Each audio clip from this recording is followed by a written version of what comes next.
Malum olduğu üzere 2012 yılında Yaşayan Diller ve Lehçeler adı altında Kurmancı Zazaki Milli Eğitim Müfredatı'na alındı. Yalnız yaptığımız saha çalışmasında %80 halkımızın bundan habersiz olduğunu biz müşahede ettik. Özellikle buradan çağrımızı yapıyoruz. Başta müdürlerimiz ve okul öğretmenleri olmak üzere bu duyarlılığı oluşturmak adına herkes kendi elini taşın altına koyması gerekir. Biz buradan bütün halkımıza, aşiret reislerine, kanaat önderlerine çağrımızı yapıyoruz. Bu duyarlılığı oluşturmak hepimizin görevidir.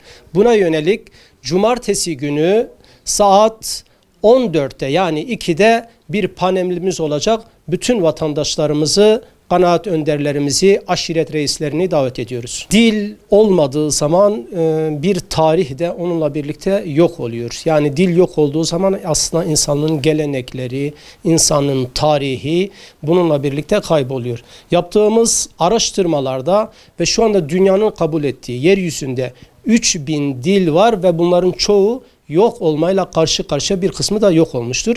Kürtçe'de resmi dil olmadığı için, Kürtçe'de eğitim dili olmadığı için bu tehlikeyle karşı karşıyadır. Aslında seçmeli dersler bunun bir adımı olarak, bir girişimi olarak, bir anahtarı olarak, bir fırsat olarak önümüzde duruyor. Vatandaşlarımız, öğretmenlerimiz, müdürlerimiz bu duyarlılığı oluşturmak adına herkes bir adım atması gerekir. Gelî xelqê panela roja yekşemê goşterefî te huda parê debe tertîb kirin ya go zimanê xwe dibijêrim hûn tev dawetlîne beşdarbûna we wê me kêfxweş bike em we dawetî panelê dikin. Gelî xelqê me panela goşterefî huda parê roja yekşemê saet du dadê debe tertîb kirin hûn tev dawetlîne.